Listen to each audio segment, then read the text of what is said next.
Welcome to The Cynical Developer, the podcast that helps you to improve your development knowledge and career through explaining the latest and greatest in development technology and providing you with what you need to succeed as a developer.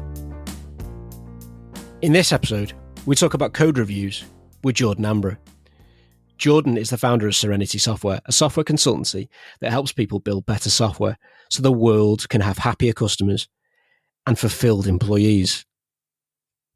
I'm not sure those two things can happen at the same time, can they? Is that possible, Jordan? It's one of life's paradoxes, I think. You really have to choose one, right? It's kind of like the cheap, fast, or right one. You can choose two of the three. Yeah, so we can choose happy customers or happy developers, I guess. Yeah. It's one of those two-pointed triangles, right? Right. Yeah, missing that third one.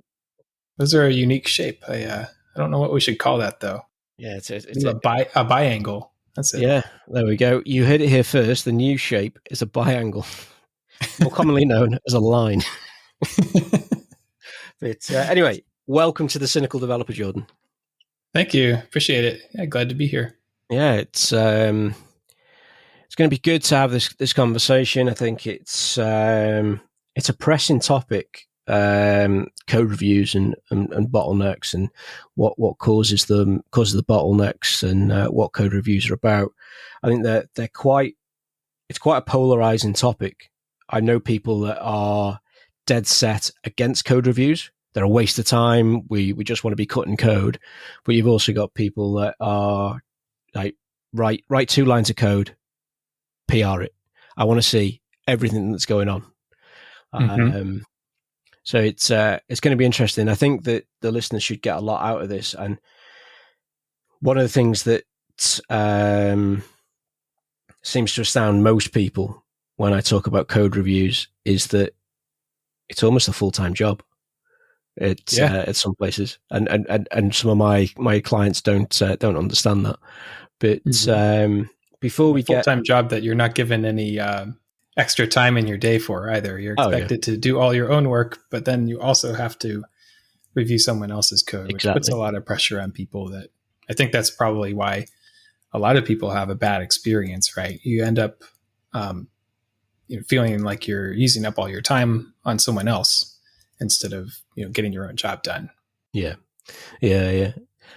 Before we get too deep into the weeds on what we're going to talk about, let's take that 1,000-foot overview for all of those people out there that don't know what a code review is, and just let's give them an overview. What is a code review? And even those people that think they know what a code review is, this might blow your minds. So take it away. Yeah, I mean, hopefully there's some parts of this that are already pretty well known, and maybe there's some things in here that'll change your mind. But really, it's any time that you take a look at your code base or your software with the intent of improving it, right? So you can do code review in terms of, you wrote some code, you need someone else to take a look at it before you push it to production, hopefully, so that you can stop things from breaking if you're the reviewer. Also, it helps to have somebody else who knows what you're doing too, so that it's not, just some magic or black box that you're the only person who can maintain on your team. You can get away from that scenario of, when I wrote this, only me and God knew how it worked, and now only God knows.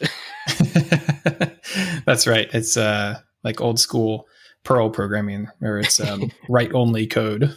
Yeah, no one can read it. Write once, never read it again. That's right. Hey, it's in production. We don't need to read it anymore. Yeah. But you can do proactive code review as well. So there's, reactive and proactive. Reactive is, kind of on demand. Someone needs something reviewed before you push live. And then proactive would be more of like a strategic look at your code base. You're looking for places where there's, general improvements, maybe a way to reduce like cruft and maybe obsolete code that's not really used anymore. You got a feature in your product that no one cares about, or it was kind of half-baked. So, okay, well, let's review that. Can we pull it out? And no one will know any better? Sure, let's do that. Maybe you have best practices. I think if you've been programming for more than about 6 months, or if you're a JavaScript programmer, every 2 weeks, your best practices change. And you've got to update to the latest, or the latest framework, or the latest, recommendation. Sorry, that was terrible pronunciation. Recommendation of what to do. And getting yourself updated regularly is important, right? Because otherwise you end up putting it off, and then you find yourself 3 years out of date, and it's nearly impossible to maintain that code anymore sometimes. Yep. Mm-hmm. So there's other reasons too. You might do these proactive code reviews for sharing your knowledge across the team, helping more than one person be able to manage the code, so that if you get hit by a bus, you can get healthy in the hospital without your boss asking you how to update a feature. It lets you build like a better mental model of your software product too, and everyone can. It's a good team sharing, knowledge sharing, team building activity when done well. Yeah, so I was going to say there that they seem like loads of good reasons to do them.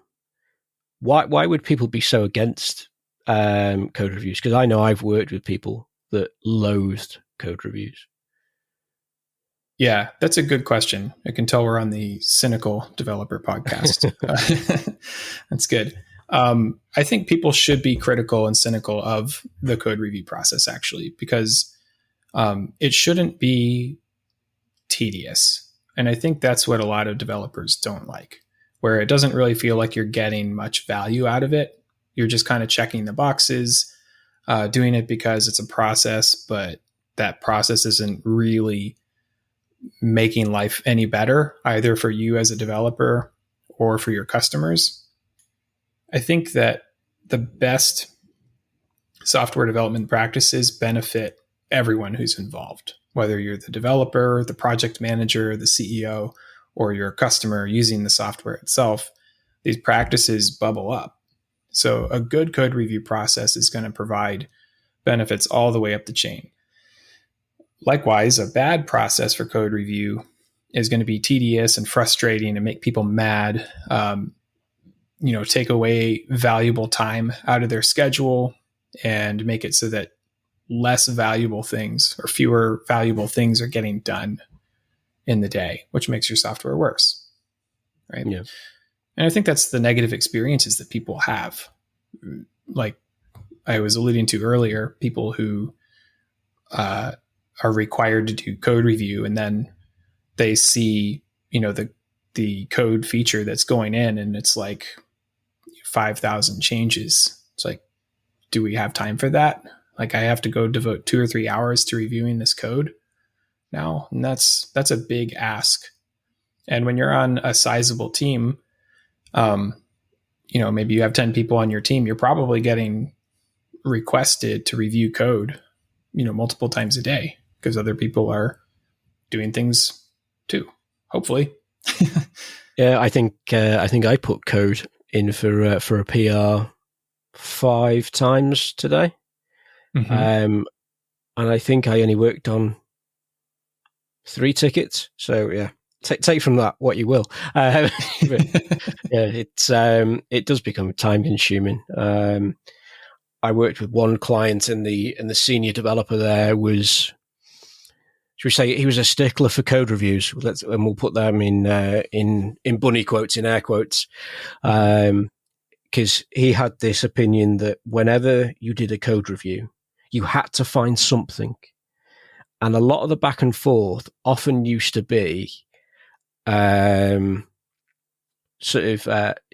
was either white space, and how he liked white space. Like I would like to do like so I'm a .NET dev and writing C#, so you do your method name, you'd have the curly braces. I like a line and then start my code. He'd always be, get rid of that line. It's a waste of space. And then I like to group my code up based on functionality within a method. And he's like, oh, well, this should all go together, get rid of all those lines. Or he'd be looking at semantics. He'd be sat there with thesaurus.com up going, what other word could we use to describe this? And then there'd be a PR around that. And, a simple change would go back 2 or 3 times. And you think, why are you doing this? Are you just work shy? Is that what it is? You want to do pull requests because you don't want to do any real work? Yeah. That is definitely a real problem. And you're surfacing a few different issues there, right? Like there's a primary and a secondary issue. The primary issue is that that's not really a good use of time by anybody to go back and forth on a pull request like that, or on any code review process like that, because you should have figured out how to get it solved after one review. And if you can't do that, and you're not down to the basics after pretty much one back and forth, one dialogue on it, then you probably need to pick up the phone or get on a conference call and just talk. Yeah. The back and forth thing is such a waste of time on asynchronous pull requests that, again, is tedious because you end up having to context switch if you're the reviewer, or even if it's your pull request. You have to go look at that comment, and then an email comes through and you've got to go stop what you're doing, take a peek, see if it's a valuable comment. And then, you've wasted a few minutes of your time if it's a useless comment. So that process itself is broken if it's asynchronous for too long without providing value. Sure. So sometimes just getting synchronous, getting on the phone, talking it through, especially on larger pull requests or controversial pull requests, is important. Get everyone on the same page and avoid some of the problems that come with text chat. That can be a good benefit also for people who are not native speakers. If you have people who speak different languages on the team natively, then the asynchronous style can be really intimidating because you're not necessarily able to express yourself as clearly as you might want to versus on the phone, especially if you are a better speaker than writer. So switching over to synchronous in those types of cases may work out better. That's not a universal law or anything, but for some people that does work a bit better. Yeah. One of the bugbears that I have, and it comes up as a bone of contention quite a lot, is, do you code review every commit, every change, or do you do it on big changes, complex changes? What's your opinion? Because for me, if it's a complex change or it's a new feature or a big feature change, yeah, let's code review it. Let's all get behind it. But when it's a simple bug fix, or it's a little change, or you're screwing around with Terraform because your Terraform release didn't work, because that never happens. Or, you don't want to have to go doing that back and forth again just to go try this, try that, try the other. I've worked plenty of places that they're like, oh yeah, we have to code review every commit, everything that goes in. We can't do anything unless there's a review on it. Yeah, so I think there is a lower threshold, and this actually gets back to sort of a point number 2 in our previous bit there. If someone's sitting there reviewing and fighting about white space and typos and things like that, that is not a great use of code review time. What you could and should be doing is figuring those things out in front, and then having an automated standardized tool that auto formats everything for you. It's a complete waste of everybody's time to be fighting over syntax more than one time. So front load all that work of, okay, where does the white space go? Where do the curly braces go? If, you haven't seen the light and started using Python yet. And get those things figured out. Most languages have a strict formatter. Python, for example, has black, which gives you no options, and it forces everyone to write the same style. Now, you don't have to go that crazy. You can also just, use a little more relaxed linter, static analysis type tool, and then run everything through that. And if it doesn't pass during your continuous integration process, then fine, there's no argument. You just fix it.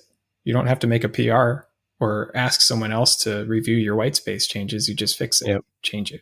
So you do those things up front. Yeah, back in the day, we had FX Cop and what was the other one? There was another one. I think it was Style Cop as well that would come in and tell you what to do and what not to do. I assume they're still around, but as regular listeners to the show know, I'm a bit of a JetBrains fanboy, and I live and die in Rider. What may upset some of the .NET fans is I'm actually looking at doing more Python, really. And yeah, I've been looking at, I think that they call them PEPs or PIPs, don't they? With all their style guides and Black in there being a linter to enforce all the rules. So yeah, it's it's interesting that I'm looking at that code and going, oh yeah, I know what that's going to be, because it's almost like .NET, and then all of a sudden they go, oh yeah, there's like a really simple scenario, like a switch or a case statement. Oh yeah, we don't do that. You've got to have nested ifs and else ifs. You think, oh, that's terrible. But yeah, you got to make sure your white space is right. And I think for languages like Python, the linting is so important because of, depending on your spaces, changes the whole context of what you've got. Whereas languages that are structured with braces and the like, doesn't really matter where those braces are. If they're at the end of a line, the start of a line, there's 4 blank spaces back in front of it, 6 after it, and 14 new lines above and below it. The interpreter still understands it. And like I always preach that I have strong views that are weakly held, even down to my style of how I write my code. When I write code for me or for my customers that I'm not working in a team with, I will write the code the way I like to write code. But if I'm working with a client that has developers on a team, I'll write it the way that they do it. Because what I want to see is I want to open a project and see the code written the way that project's written. I don't want to open it up and go, oh, that's Samantha's code, or that's Jeff's code, or that's Terry's code, which I can undoubtedly do on a lot of projects I've worked on. Just by reading the code, you can tell who wrote it without looking at Git blame or anything like that. And it's such a bad place to be. It is. And this is where I would actually be a little more aggressive, I would say. And any time that you are fighting over these things reactively during code review, that means you haven't done the work ahead of time to get your process right proactively for code review. You shouldn't ever be arguing about anything that's related to style and formatting. Now, there's, even within the context of a strict linter, you can still have creativity in the way you express your code. So it's not like you're limiting people. It's just like you're not doing this basic like tutorial level programming type stuff. That's not where you should be focusing your time as a team. Like, it's just a complete waste of time. So if you want your team to be, working more smoothly, working faster, it should just be like at a project level that everyone writes their code the same way, which is, what you're talking about there, where it doesn't matter what the standard is. It just matters that you have a standard and that everyone fits into that standard in an automated way. So you get your tool set up, you check out your source control. It has the configuration so that all the syntax rules, formatting rules, all that stuff just happens automatically, and no one has to fight. Not more than once anyway. You might have a knockdown, drag out fight, in January, but that means that you don't have, the 100 PRs throughout the course of the year, where you're fighting over the same, line break before a curly brace type garbage. That's just a waste of time. No one likes that. Yeah. Yeah. Gatekeeping for the sake of gatekeeping. And it's, there's been many heated debates in the past that I've been involved in because of that. Should we use VAR? Should we be descriptive and use the actual type? And it's like we've wasted more time than it takes the compiler to go and interpret what that var was. It's sorted out at build time. Don't worry about it. Just use var. well, we don't know what it's going to be. Name your variables properly and you'll be all right. But yeah, it's horses for courses, I guess. You mentioned something a couple of times there, and you called them reactive pull requests or code review. Sorry, and I guess that is the pull request, which many of our listeners are probably somewhat familiar with or have heard of. And because you've called it reactive, I guess there's a proactive code review as well. What would they be? Right. So just real quick to recap, a reactive code review is at the time that new code is introduced, whether that's a bug fix or a feature or something like that. Someone wants to push a change to production. Before they do, you have some sort of check process, a code review. And that's a reactive code review. A proactive code review is not necessarily associated with a new feature. It's just more of like the overall health of your software. So, you're looking for ways to refactor your code in general to make it more understandable or more flexible, right? Like our code and our products should be easier to maintain over time, not harder. So if you find yourself noticing these areas where it's harder and harder and harder to maintain something, you might flag it as, hey, we should go proactively take a look at the code quality in this overall system. I can only go fix this typo, but the whole system is kind of tough to work with. So then you go have some conversations and figure out a plan of attack and, make your upgrades to refactor or whatever is needed. Maybe you can just totally get rid of it. Probably not, but that'd be nice, right? Yeah. Just delete that class. We don't need it anymore. See what breaks. But you have these proactive sessions where you're actively trying to take a peek under the hood at various parts of your product or your software and make it better in any way. So you're reviewing what's there and probably making recommendations of what you would do differently to improve on it. Okay, cool. So we talked about some of the benefits of code review and some of the negative sides of it. Is it something that every team should be doing, from the 2-developer team? Because unfortunately, as a 1-developer team, you'd be reviewing your own code, and it's probably marking your own homework isn't always the best thing to be doing. But anywhere from a 2-developer team upwards, is it something that they should all be looking at? I don't think it's for everybody.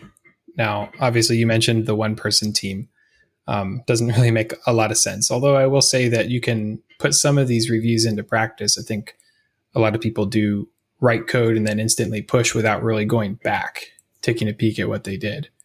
I think that's a good practice for all developers to have regardless, even if you're not showing it to somebody else. Just first thing you do when you write code is make it work. That's not the point where you should push it out to production. Then you can review it again, make it right. Follow best practices, make the code clean, remove junk, that kind of thing. And then third step would be make it fast. So make it work, make it right, make it fast, in that order. Now, back to your question, though, with multiple people reviewing your code or even one other person reviewing your code, it depends a bit on the size of your team. It also depends on how far down the road your product is. If you're a new product, you probably don't really need to focus that much time on code reviews. You're probably just trying to get something working. The danger there, of course, is that you have your prototype and then you have that in production for the next 5 years and you're just kind of managing your company on a prototype. That's not great. At some point, you should be doing those proactive code reviews to refactor things. But a young company doesn't really need to, or a young product doesn't really need to put tons and tons of effort into code review. Now, once you start getting to the point where people are relying on your software, either your internal or your external customers, that's when you need to start putting some processes into place. at the very least, even if you're not doing code review, automated testing of some kind is, of course, a huge win, so that you don't end up with regressions or issues of that nature that are easily stopped by unit testing or integration testing. But code review is usually easier for people to implement when you get 2 to 3 people on your team. And that can be really fast. It doesn't have to be some, crazy, laborious, tedious thing. You can, if you have 2 people working on a team, they probably know what the other is working on anyway, or at least have an idea. So getting into the mind of, the other person on the team, it's not so bad. Yeah. And that scales up, I think, to about 4 people on a team. In my opinion, 4 people is the ideal team size. You end up with just enough people that, if one person needs to take a break, it's not a big deal. But it's not so many people that communication becomes overbearing. Everyone pretty much knows what everyone else is working on. So it works out good for code review too, because you can share that knowledge with more people on your team. Builds that nice teamwork model, that cohesion between people without being so large that the introverts on the team don't really want to, talk with everyone else on the team. You get too many people and that just becomes overwhelming. Yeah. So I've been in several different situations where we've had everybody on the team is available to do pull requests. It's whoever is free. You'd speak to the team and say, who's got 5 minutes just to have a look at this code for me. You'd assign them the PR and let them go to town. Other places that I've worked, other clients I've worked with have a single person that does all the code reviews across multiple teams. Would you say that was a good thing or a bad thing? Because I felt that it being a single person doing multiple team pull requests is quite dangerous. I think you talked about sharing the wealth a little bit and sharing the knowledge between everybody on the team. That doesn't happen. It's all in that one person. And as you said earlier, if he gets hit by a bus, for me, it's game over. You had that one person that knew about how all the systems worked.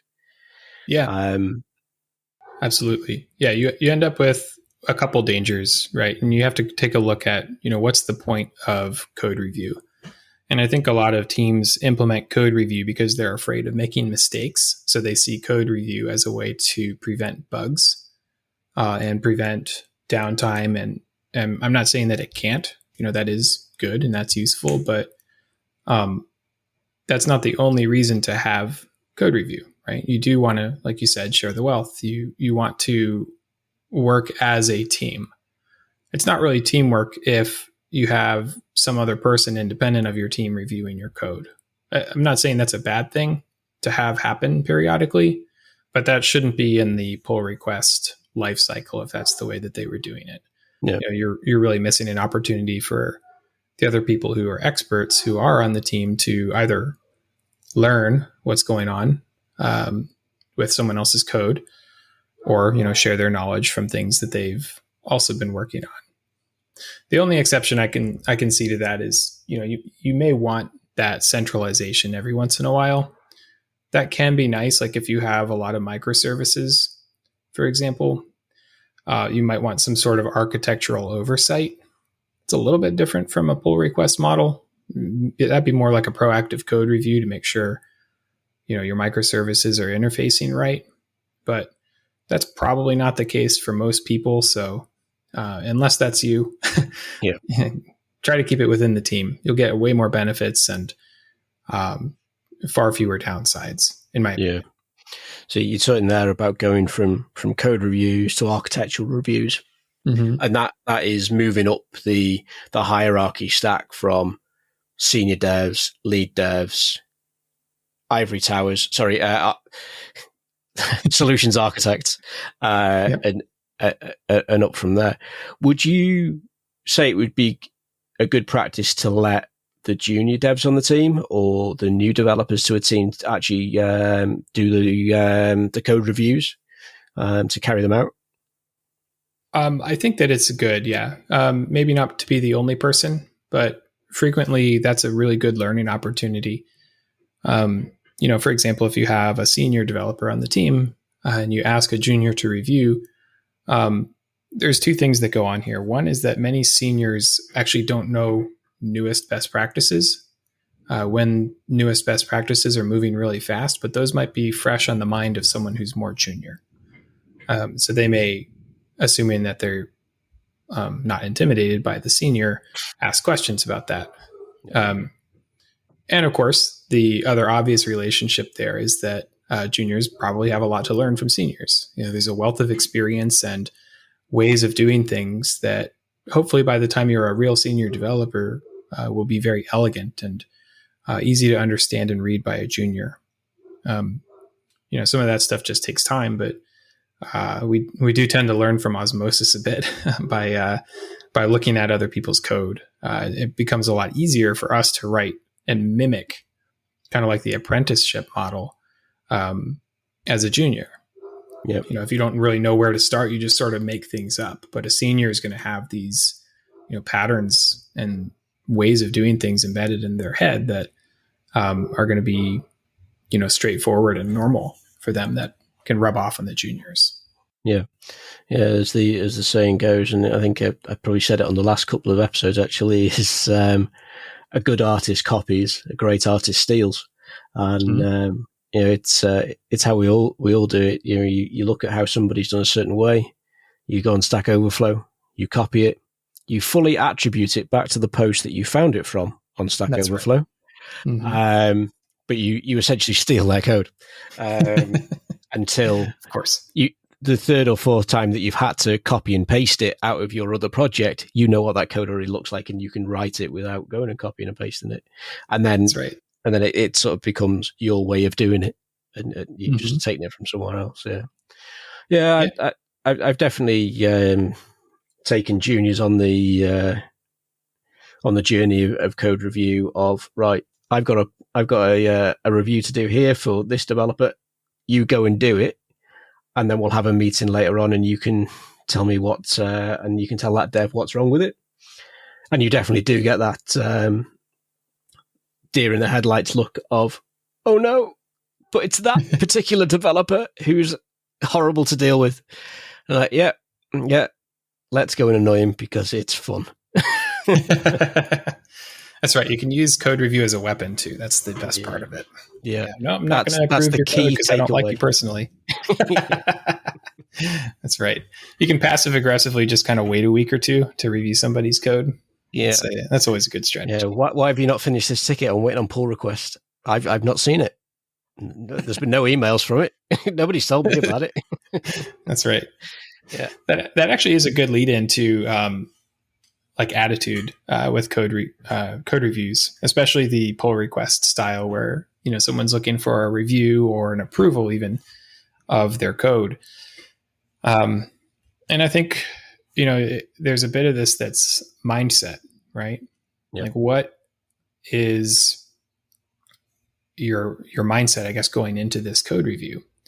And, for a lot of us, I think we go into them kind of feeling stressed out. We were in the middle of something else. We had to stop. And then we're going to go into our pull request or the other person's pull request with that attitude. Like your brain's loaded with other garbage and you're kind of bringing all that baggage in with you. So I have, 5 small things that I try to do before a code review, or like 5 mindset pieces that I like to go into. The first one is humility, right? I think we could all benefit from that. Just because I'm here on a podcast, proclaiming things does not mean that I'm, world's best developer and you should listen uncritically to everything I say. When I'm reviewing someone else's code, it's time for me to be humble. Maybe they know something about their code that I don't know. I can learn from them. Maybe they had good reasons for, why they made the decisions that they did. Number 2 is best possible choices given the constraints, right? So like if you are looking at someone else's code, again, understand they may be constrained. Maybe they don't have a lot of time. to work on something that, could be more perfected, but is it really worth it? Maybe, probably not. Certainly not the white space type stuff. Yeah. It's just not really necessary. Number 3 is, a focus on making the system easier to maintain over time, right? So if you notice that someone has essentially made the system harder to work on, that's an area for improvement during the code review. That should be your mindset. Like, is what's happening here better than it was, even marginally, because those stack up over time. Number 4 is clarity over cleverness. You don't want to be making unreadable code just because you found some new programming trick that some guy posted on a blog. So, it's, again, part of number 3 there is focusing on making the system easier to maintain. If you're just like a compilation of clever tricks, then it's not so fun for you in the future. Even future you will want to murder you. And the last one is a mindset of learning. Right, the point of a PR is not to be used as a weapon or anything, but like a learning opportunity for everybody to write better code. Yeah. I think that's some really good takeaways, and it's something that I've had to tell people in the past because we as developers can be opinionated. We can get very upset when people tell us our baby's ugly, and a code review is not a personal attack. Never take it personally. It's about the greater good, if you like, of making a better product. And I think one of the points there that you made was understanding the context and the constraints in which that code was written. We have all at some point opened a project and gone, what the is going on here? Why did they do that? Well, this is your chance to actually look at the code and say, why did they do that? And go and question them. Find out why. And then there's some rhyme and reason to it. And if it's because they were constrained due to time or resources, you can put a ticket in the backlog for tech debt to go and fix it later on. Yes, this works now. That's good enough. Let's ship it and let's fix it later. So it's an opportunity, as you say, it's an opportunity for growth in personal basis and in product basis as well. Yeah, it's true. I like to, as part of that, mindset work, before I actually review someone else's code, I like to just take a minute and think about what I and whoever the author of the code is, want and need from the review, right? If I'm starting it from a position of humility and peacefulness, that's a way better headspace to be in than like some aggressive, I'm here to find out everything that you did wrong attitude. Right? Yeah. You can't help but take that out on the other person. Right. So if you're thinking about the other person and how you can provide value to them and, therefore the rest of the company and the customers ultimately who are using your software, you're producing more value that way. You're thinking about how you can provide value rather than how can I make myself look better? How can I boost my ego and show off all the cool tricks that I know as a programmer? Yeah. Right. Yeah. So if we've got listeners out there that this is their first introduction to code reviews, they've never done one before, they've never received one, but they think they sound like a good idea, a good process, where would you advise them to start? What's the first thing that you would do, or tell them where would they go and read about it to learn some more? So there's 2 ways to handle this, I think. One is that the most common way right now of doing code reviews is the pull request style. That's very common on GitHub, Bitbucket, GitLab, all the open source libraries. So you can pretty easily go and find any open source library that's out on GitHub and take a look under their polls tab, for example. You'll see open and closed, and then you can look at them. And then as you look through them, you can try to take things away from what happened. Like, what is this person doing? Like, why did they make these comments? And, you'll see people doing things that you agree with, or you think, oh, that's a cool thing. And then you'll see people come in and be jerks. And that's, a good thing to learn from too, of course. And then you want to figure out your own personal style. Like, why is it that you agreed with or disagreed with the way a certain pull request started and finished? What did you take away from it? And so just reading, I think, is a good way to understand the overall process. Now, like with most things with coding, you're never really going to learn it until you actually do it yourself. So if you have an opportunity at your company, you can try to use pull requests as well. If you don't want to go through the hoops of creating pull requests, a code review can be really, really, really, really simple. You call someone up, you share your screen, and you say, this is my code. What do you think? That's it. It can be that simple. So the only downside to that is that a lot of companies and places that you'll work will frequently have a code review process in place. So it's good to know like how to actually follow those processes too. But don't complicate it at first. Whichever one of those two ways works best for you, for understanding, go for it. There's no wrong way there. Yep. Awesome. So that's all the time we've got today, and hopefully the listeners have got a lot of information to take away and process from that. Hopefully, if anybody's got any complaints, if you submit a PR on this episode, we'll reject it quite quickly, and give you some reasons why it went this way. But personal grievances mostly. Yeah, pretty much. That tends to be the way this goes. It's all the haters that comment. We need some comments for the people that love the show. Yeah, so just leaves me to thank you for coming on and talking to us today. Yeah, thank you for having me. I hope that the folks listening got something out of this. I'd of course love to hear if anything stuck out. Even if that is a grievance, I'm happy to hear that kind of thing too. Like I said, I'm not perfect. You can find me on Twitter, or if you'd like to go to my company website, that's serenity.software. That's right. It's a .software top level domain. So a little unusual, but I like it. So I'm happy to talk to anybody. Feel free to email me, find me on Twitter and DM me, whatever you're comfortable with. I'm happy to talk. Yeah, that's great. We'll include all those links in the show notes. So check the show notes on your podcatcher of choice or on the website and get them all from there. And I thank you for all of you listening to the show and for your continued support. And you've been listening to Jordan Ambra talking about code reviews. If you have any questions about this or any other episode, then drop us an email, a tweet, or leave a comment on the website where you can find all the resource links, show notes for each episode.